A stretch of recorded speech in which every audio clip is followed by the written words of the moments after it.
I never imagined my phone would light up with her name after 15 years of silence. But that single message shifted everything. Daniel, we need to talk. My chest tightened. 15 years earlier, I had left Vanessa sitting across from me at our kitchen table, divorce papers spread out between us, the air heavy with anger and unfinished words. I had convinced myself she belonged to the past.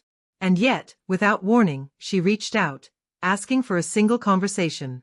Before I explain how those 4 words, "we need to talk," turned into the most dangerous snare of my life, hit subscribe, because sometimes the people who once broke us return, not for closure, but for something much darker.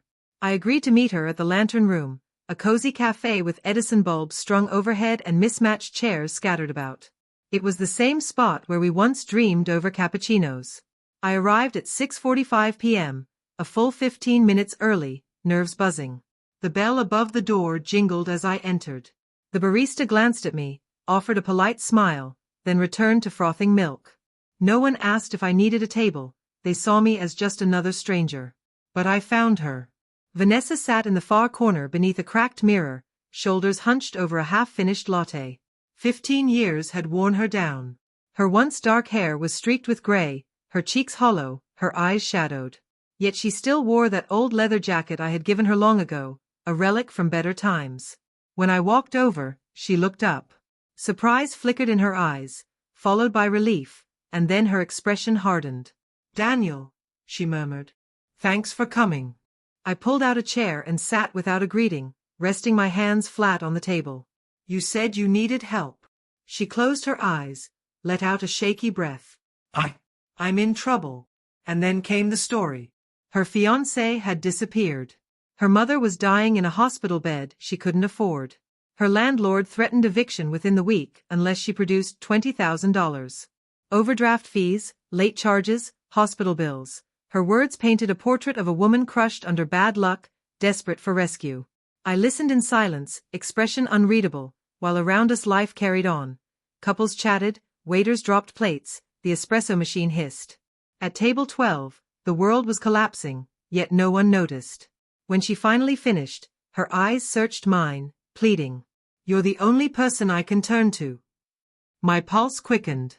Vanessa had always been skilled at pulling emotional strings. 15 years ago, she had drained me dry. But I had learned caution the hard way. I leaned closer. "Show me proof." Her face shifted, panic, shame. She fumbled through her purse and produced a bundle of wrinkled envelopes. Foreclosure notices, hospital invoices, eviction threats. At first glance, convincing. But when I studied them closely, the mismatched dates and typefaces gave them away. A sloppy forgery. I arched a brow. "You don't owe all these creditors." They send multiple letters," she stammered. "Tell me about this fiancé," I pressed. Her eyes darted. "Mark. He left town. Took everything. Where is he now?" Silence. "No one knows," she whispered. I remembered our divorce, the way she emptied my bank account, sold off assets behind my back. If she had truly been abandoned, there would have been some kind of record. A lawyer. A trace. But she had nothing. I rose, brushing off my coat. "Vanessa, I'm not that man anymore." "Daniel." I cut her off, pulling a crisp photo from my pocket. Her signature glared back at her, on the deed transferring our townhouse into her second husband's name 6 years earlier. The date clear, the ink bold. "You sold our home and disappeared with the money. You're not broke.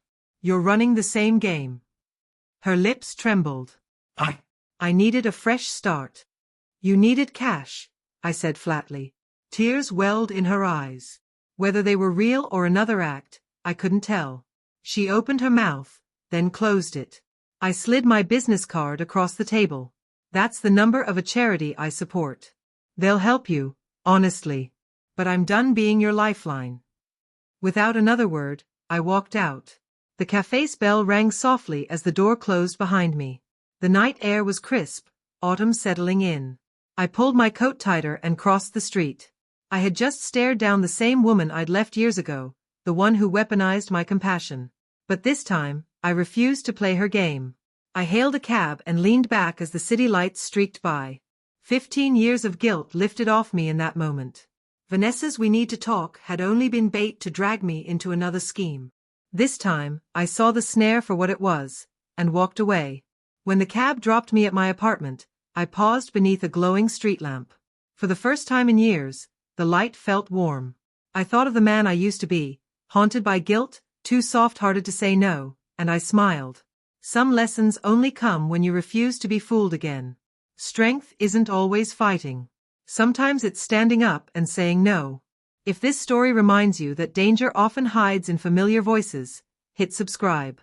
Wisdom isn't in words, it's in recognizing silence between lies. Until next time, trust actions over promises. And never lend to a ghost that still lingers in your memories.